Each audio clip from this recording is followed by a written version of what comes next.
Good morning, everyone. Thank you for being here today. My name is Ken Levinson. I'm the Executive Director of WIDA. I'm thrilled to get this event happening today and that we have such a nice crowd for this event. This is the beginning of a journey that WIDA is going to be going on over the next year, where we look towards the future of trade. Folks in our network know that about 6 months ago we launched something called NextGenTrade, where we're trying to look towards the future of trade.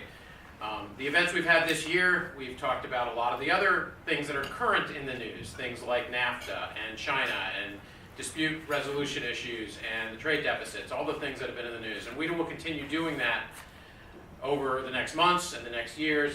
But we also want to be able to start walking through kind of the direction that society is taking, the direction that trade is taking, where we are headed, because the world is changing in a very fast way, and we're just trying to help guide the way a little bit, be a platform for others who are writing about these things at some of the think tanks and some of the really smart thinking that's going on around the world about the changes in society, the changes in trade, the changes in business that we're going to be seeing over the next coming months. So this event, we are looking at that my friend Bob Moran is going to be presenting in a minute. We'll be talking about the context for this conversation, changes in society, changes in the world, the impact that's having on politics and trade and work, the technological changes that are happening. In the future, in this series on global value chains and the future of trade, we'll be talking about things like artificial intelligence, the Internet of Things, 3D printing, intelligent vehicles, logistics, some of these, the impact that all these things have on work. We have an event coming up just again next week on global value chains and trade policy, where we have one of our speakers is coming in from Sweden, Magnus Renshag, who's one of the foremost experts in the world on 3D printing and the impact that will have on trade, which I don't think is something we've published a lot about on our platform, americastradepolicy.com, but it's something that policymakers are still trying to come to grips with. We're also going to have an event, and it's not public yet, and I don't think it will be on our website probably until next week, but we're going to be looking at an issue called blockchain. And I suspect, I'm seeing some nodding heads in the room, people have heard of it, but a lot of people don't really understand it and don't really know how it fits into the trade agenda. But it's actually it might be one of the most fundamental building blocks of trade in the future and the way business is conducted. And we're going to be holding an event on that in June to try to walk through that for people who aren't as familiar with the issue. I also want to flag one of our friends in the audience, Stephen Kreskoff, who's here. Actually, 6 months ago today, we had a book talk for him on what you need to go global. He's here in the room. Some flyers about his book that he's written on that topic are in the back if you want to find out some more information about it. With that, I'm going to turn the room over to my friend Bob Moran. Bob and I have known each other for several years. We've traveled together. We've given talks together. He's been a WIDA speaker before. His group, Brunswick Group, Brunswick Insight, have done a landmark study on society. They've pulled, how many markets is it, Robert? 26. 26 different markets, individuals, anecdotes, stories about what's happening and changes in the world. And this is setting the context, I hope, for our discussion of the future of trade. So we have a fantastic panel, a really thought-provoking panel I'm looking forward to. And Bob's going to take us through the study, and then we're going to call the panel up. Robert? Thank you. Great, thank you. Okay, well, let's get started this morning on a beautiful Friday morning. As Ken mentioned, we conducted a global survey in 26 markets, 25 countries, 25 languages, all around the world. 43,000 individuals were surveyed late last fall. There's so much information in here. I'm going to give you a thin slice that looks generally at international trade and globalization and attitudes around that.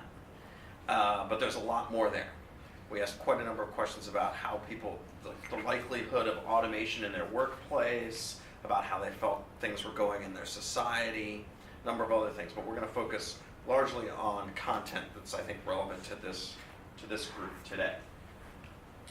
So I want to look at share with you the data behind two interesting beliefs right now. So with our clients and with people you meet on in Washington and sort of in the Acela corridor, there are two basic beliefs in this space. One is that international trade and globalization are unpopular. That's a belief, an elite belief. Which is not true, by the way, but that is an interesting belief that you encounter all the time. And the second is that international trade is stalling out, and that's an interesting one because it depends on how you want to look at it. So let's talk about these two. The first. So to interrogate this question, again, 43,000 interviews, 26 markets, 25 different languages. These are the attitudes towards globalization across 25 different countries. Now what you're looking at here is net support for globalization. So support minus oppose equals net support. And a couple of things that I think are critical on this slide, and it's smaller, and we're happy to share with you all the data and a number of other data points that we have later, and we can get that to you. But if you look over on your left, largely emerging market nations, plus the Nordic countries, plus Japan, generally speaking. And then as you get closer towards sort of net neutral towards globalization, you get Germany, UK, Netherlands, US, Spain, and then on the negative side, Belgium, France, Switzerland, Italy, Austria. Couple points I want to make. The first is, when you go through all of the research data that we have here, there's one big overarching finding, which is that emerging markets are much more optimistic than developed markets right now. Much more optimistic just about the way their countries are going, about trade, about capitalism. Capitalism is more popular in emerging markets than developed nations. And when you go to developed nations, there's a lot more skepticism and pessimism. Pessimism about their children's future, about their own job prospects. It's really almost two worlds at the same time. The gulf between emerging markets and developed nations is absolutely remarkable in this data. The second thing that is striking, I think, is just how supportive nations like India, China, Brazil, even in the downturn, UAE, et cetera, are of globalization. You have a lot of people talk about how, the negativity around globalization, and maybe we didn't poll enough in Latin America, but generally speaking, in those nations that have benefited from globalization due to trade, very positive views. On the right-hand side of the screen, again, Belgium, France, Switzerland, Italy, Austria. It explains a lot. And when my research team, when we looked at the data in France, we sort of sat back. In part, the negativity is so high in France specifically on some of these issues that you could see how Le Pen would have a path to victory, actually, when you look at it. And we'll talk about that. I'd love to hear Josh's take on this in a moment. That may or may not happen, but if France was a Latin American country, the army would have already taken over. I mean, if you look at the data, and it's pretty stark. Okay, so there's a big view among elites, especially in Washington, that globalization is unpopular. It's not true. Globalization is actually very popular around the world. It's just not popular in certain pockets in developed nations. Very important point. Okay. And there's a huge difference in perceptions of globalization based on emerging versus developed markets. In emerging markets, globalization is a 60 to 10 positive to negative perception. In developed markets, it's only 36 to 23. 36 positive, 23 negative, which explains Chinese President Xi's point at Davos when he came out and defended globalization so strongly, right? He was defending globalization at Davos because he understands that in emerging markets, it's very popular, and those are his future markets, right? And it couldn't be more stark. Now, we also decided to break globalization down by into three different components. Trade in ideas and digital goods, trade of physical products, and flow of people. Right? Those are at least some parts of globalization that you can break down. And as you can see, anything that you could broadly classify as sort of idea exchange, very positive. That's one part of globalization. Very positive, both in emerging and developed markets. Product exchange generally very positively viewed in emerging markets, mixed view in developed markets, which makes sense because of some of the concerns about trade. And then flow of people, labor exchange. Popular in emerging markets because we know among some segments in emerging markets you have up to 20% of that population segment that want to immigrate for a better economic outcome for themselves, but not in developed nations, obviously, given all the discussions that we've had. I want to skip this one. Now, one of the key findings in our research, if not the key finding, is that it's less important. So we went into the research thinking that the generation that you live in was going to be more dispositive on your view of things. Not entirely true. And then we started looking at all the other factors. Biggest single factor is whether you live in a megacity or not. Now the definition of a megacity is malleable, but we use 5 million plus for a metropolitan statistical area. And if you live in a very large metropolitan statistical area, you have more in common with people who live in other very large metropolitan statistical areas, even if they're not in an emerging market or a developed market. So across the world, people here, or in the New York metroplex or the Dallas metroplex, their attitudes are more similar to people who are living in other large megacities, Sao Paulo, Shanghai, etc., than they are to people who just live 300 miles to the west or the north in their own country. Absolutely fascinating. Across a range of economic indicators, optimism, everything else. And the interesting theory on this is, in the 20th century, we had this idea of the first, the second, and the third world. First world, developed markets, capitalistic allies. Second world, communist. Third world, unaligned emerging market. Trying to figure out which economic system they would want. Our theory is that needs to be kicked to the dustbin, and that we actually need to have a three-network view of the world. The first network are people who live in global megacities that are attached by large servers and large airports, aerotropolises. The second network are people who live in national cities that are tied to national markets, national labor markets. And the third network is folks that live in rural or small towns who are living in regional economies and not as much globalized economies, have fewer options. The data among people who are living in smaller towns, who are older, who live in developed markets is stark all across these developed markets. So we think about the Brexit phenomena, about the Trump voter that we're going to talk about momentarily, and you can see that actually all across developed markets. And so I don't think some of the change that we've seen recently has played out yet. I think you're going to see it in quite a number of other markets. This finding also explains the difference between the voting in London and everywhere else in the UK during Brexit, if you think about it for a second. Okay. Now, when we think about trade specifically and we bring it back home, the best data actually is from Pew Research Center recently. And the interesting finding there is something we're going to talk about in a minute with our panel, which is just how quickly, relatively, over the last 5 or 6 years, Republicans have reverted back to their historical orientation towards international trade, which is protectionism.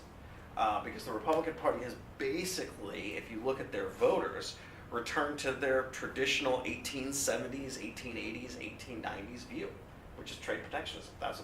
That's one pillar of the original Republican Party. And the Democratic Party, if you look at their voters' views, is actually a free trade party. The interesting thing is the elites in those two parties have not really caught up with the change underneath in those respective parties. And it's going to be very interesting to see how that plays out. And we've spoken about this at other WIDA events, in fact. And by background, it was originally in Republican polling on the political side, Republican political polling. And if you go to the Capitol Hill Club, the Republican club in Washington, and you go into the basement cafeteria area, you'll see old 1880s, 1890s political posters that show that one of the evils of the Democratic Party is free trade. So it's an interesting just historical reversion back to a very different period of time. And we have plenty of data now showing the partisan change in views on trade. Now, when it comes to international trade, if globalization is generally positive, globally, international trade, the concept of international trade actually tests at an even higher and more positive level. So what you're seeing here is net support for global trade, international trade. And you can see the most trade skeptical in our research are France and USA. Which is interesting given America's history. And then over on the right, UAE, India, Brazil, Mexico, Poland, etc. Very positively oriented towards international trade. Now, even the French and the Americans are net supportive of international trade, but there are a lot of trade skeptics, and we've seen this data before. So these are actually views of international trade in emerging and developed nations. Still very positive in developed nations, but less positive than the emerging markets. Let's get this. So we want to look, Ken talked about the 5Gs. So we have this theory that there are 5Gs that define the world today, and that is generation, gender, graduation, which is your educational attainment, your geography, emerging market or developed market, and then finally, if you live in a mega city. And if you run that, if you think about the world in those 5 lenses, you get 48 different faces. You get 48 different segments on the world. So what my research team did, once we developed these 48 global segments, we started analyzing them. And then we did something very cool. We looked at what the most common name is for the people that are in that segment, in their society, for their age, their gender, where they live, etc. And we created almost like baseball cards for these segments. And it gives you a sense of how they view capitalism, socialism, international trade, all sorts of issues. And we have their snapshots. So we wanted to basically personalize these segments, ways of thinking about the world. And if you go to Brunswick Group Perspectives, I think is the website, you can actually look at all of these 48 different faces and their names. Most are not Western names, as you might imagine. And they're very different perspectives on the world. And so we're going to talk about, just to give you a brief taste, let's talk about 2, because I think these 2 touch on trade and give 2 very different views of trade. The first is Stanley. So Stanley is 50 plus, no college degree, is in a developed market in a small town. He thinks the future is going to be worse for his kids, that the economy is changing for the worse, that society is going basically straight to hell, and the government is incapable of almost anything. One of the more interesting things we've learned about negativity and skepticism is that if you start to have a very negative or skeptical worldview about the future, you dramatically lose faith in government. Doesn't matter where you, it's actually fascinating, and the only thing left that you start to trust is business. It's really interesting, which explains some things. So that's Stanley. He has a net negative view of globalization, and interestingly enough, a net negative view of capitalism, which explains a lot as well, where the left and the right start to bend. So the West has talked a lot about Stanley, right? Because Stanley's made a lot of history over the past year or so. The problem is the media has not talked a lot about Sophia. And so, we tend to over-focus on Stanley, especially right now in this country and politically. We're talking about Stanley a lot more today. But we don't really talk about Sophia very much. Sophia is young, college-educated, lives in an emerging market in a mega city. So think about the world from her perspective for a second, which is, I think, very important, because she's going to define the 21st century, not Stanley. So she thinks that the future is going to be dramatically better for her children. The future, her life has gotten a lot better because she's entered the global middle class, but she thinks the world's going to be dramatically better for her children. She thinks the economy is changing for the better, that society is changing for the better, that even the government is getting better. Her view of globalization is very positive, and she's a capitalist. She's by 28 points net positive towards capitalism. That's Sophia. And that's a lot of those. There are a lot of Sophias on the planet, and they're going to define a lot of the 21st century. It's very interesting to think about the world we're entering when you start to actually break it down by segment.